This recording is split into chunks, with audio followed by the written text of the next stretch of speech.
A friend of mine told me how they landed in Australia, him and his wife, with huge luggages. They were moving permanently in Australia and they landed in Melbourne.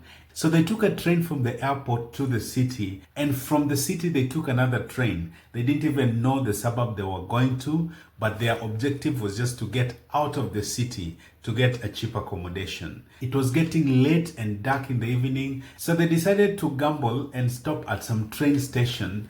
He left his wife at the train station with the huge luggages, and he walked out and he started searching accommodation. He was looking for any hotel, any motel, and it was getting late. The wife was getting anxious. But finally, by the grace of God, he found something and he quickly booked the motel, and then he walked back to collect his wife from the train station. The wife was already worried. So they carried the huge luggages in their hands. They walked that long distance back to the motel. They didn't want to spend more money on transport, so they just walked. It was so tiring. The moment they went to their rooms, it was just time to sleep. They didn't even bother having something to eat. Hello, how are you doing? Barnabas here. I hope you're doing well. Welcome back to this series, Before You Fly. And this is day 5, where we are going to talk about the things that you need to know, the things that you need to research about before you move to the diaspora, and especially Australia, because that's where I live. In this video, we will talk about the things that you need to research, the important things that you need to research about, and where to get this kind of information. Please don't be carried away by the excitement of moving to the diaspora before you research and get information about these things that we're going to talk about today. Please, before you make a move, make a research on the following. Number 1, the best visa pathway for you. Is the visa you're applying or you're about to get the best for you, the best for your situation? For example, I've seen on the news of lots of people who move to places like Canada and the US on visitor's visa, and they get stranded on the street because an agent told them that you just need a visa. They jumped into it, applied and paid for it. Again, ask yourself, is student visa the best visa for you? If you already have a skill, the required academic qualification, relevant work experience, and your skill is in the skill occupation list, then you really don't need to come here as a student. I know that student visa is relatively easy and quicker to get compared to skill work visa. But if you come on a student visa, it will tie you for a couple of years to study and pay school fees, while you already have a skill that could bring you here on even a permanent resident visa.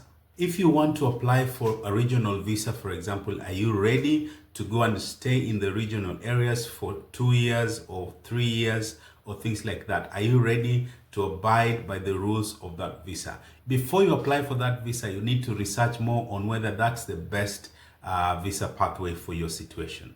The second thing that you need to do research on is the cost of living of the city or the town or the country that you're moving to. Many people get carried away by the fact that they are going to be paid in foreign currency, dollars, pounds, and so on. And they do their math and say, my wage is going to be so much money in dollars. And when they convert it to their local currency, they think that they're going to be earning a lot of money. They forget that once they move to the diaspora, they're going to be transacting in the same currency. All right. So please do your research. What is the cost of living in the town or the city that you're moving to? Don't wait until you move to the diaspora, and then when you earn that wages, it's not able to sustain you. It's not able to give you a decent living. Number 3, you need to do research on the job market of the city or the country that you're going to. What is the rate of unemployment in those countries? Don't assume that all foreign countries have jobs readily available for you. You might move there and be shocked at the level of unemployment in some of these countries. Number 4, you also need to do research on legal requirements. What are the requirements surrounding your driving license, your insurance, legal requirements regarding your status? For example, are you allowed to drive on your foreign driver's license? For how long? Are you supposed to change it to local driver's license? What are the conditions of your visa? If you're, for example, on a regional visa, how long are you supposed to stay in that regional town before you move? Things like that. As a student, how many hours are you allowed to work? Something else that you need to research about is, are your papers, are your qualifications recognized in the country that you're moving to? Or if it's a requirement that you sit some papers, please know in advance so that you can plan. For me, the thing that I wish I knew before I moved to the diaspora is the cost of living. When I first moved to Seychelles, I was not sure about the cost of living. And I was a bit surprised because though I was earning a decent amount of money, it was very, very hard for me to buy stuff. The first few weeks when I went to the market or the stores to buy food or things like that, it was very hard. I could look at the prices and convert that into Kenya shillings, and it was too expensive. Even a loaf of bread was too expensive. It was so hard. It's just because I did not think about it. I did not think that when I moved to the diaspora, I would be transacting in the currency of that country. After some time, I got used to it, and that was a lesson to me. By the time I was moving to Australia, I did not struggle as much. Something else that I did not research about when we moved to Australia is the job market in that city where I was moving to. It was a regional town. So when we arrived, I quickly printed CVs and I went door to door looking for accounting jobs, auditing jobs. And it took me a long time before I realized that I might not get accounting or auditing jobs in the short run. And so I did all kinds of jobs. If you've heard my story, I did all kinds of jobs. It took me a long time before I went back to accounting. So that's something that I wish somebody would tell me in advance, would tell me more details in advance before I moved to Australia.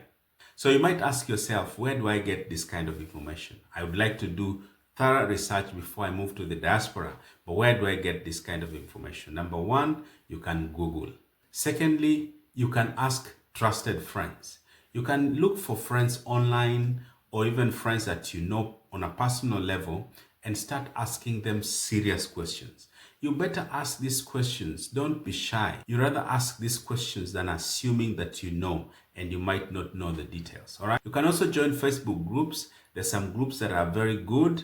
They share very good information relating to different topics, relating to a city, relating to a community. So many groups that have been formed there that are giving very good information. Join those groups, request to join those groups and participate. Ask questions. You can also visit various websites, especially community websites for communities that are relevant for you. For example, if there is a community that live in the city where you're going to settle, you can visit their website and look at the information they're sharing and ask questions there. You can also look for the contacts of leaders in that forum, contact them, tell them that you're about to come and then you need this kind of information and things like that. You might get a lot of help just by joining and looking for information in community websites. For information regarding accommodation and the cost of houses and things like that, where to get houses, you can go for websites such as real estate. They will give details, they will give houses that are vacant, they will give the prices, the price range and things like that. And lastly, you can get information from trusted content creators or YouTubers like me.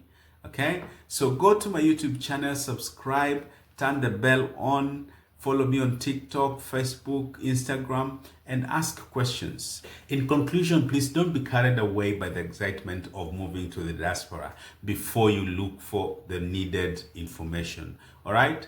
To avoid surprises, it might also save you a lot of money to get the right information. Before we finish, let me ask you this question. What is the most important information that you're looking for right now before you move to Australia or any other country that you're planning to move to? Or if you have moved to that country already, what is the information that you wish you knew someone told you before you move? Please share in the comment section below and help somebody. Once again, thank you very much for watching this video. Please share, like it, and subscribe to my YouTube channel. Turn the bell on so that you don't miss any episode of this series. Okay? I'll see you tomorrow in the next episode. My name is Barnabas, the son of encouragement. Bye-bye and God bless you.